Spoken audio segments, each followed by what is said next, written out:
güneş, onsuz da güneştir. Özü müellimin bir bakışla eridir. Buzları tenhalık, sessiz ders otağında dolur nefesim. Müellim bir ulduz parlayan semada, herkesin yolunda ışık salır daima. Müellim bir ottur, yandırar karanlığı, sözleriyle kurar dünyaları tezeden.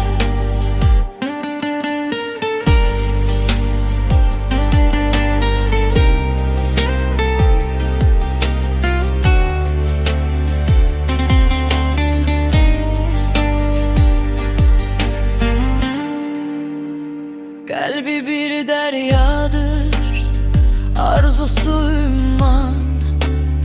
Onda var mağrurluk, onda var inan.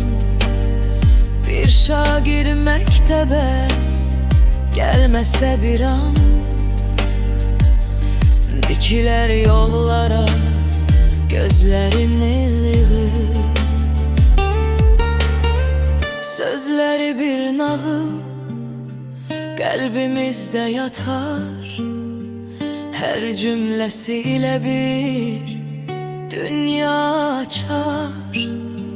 Müellimden öğrener güneşte doğmağı, hayata bir yol verer ışık saçmağı.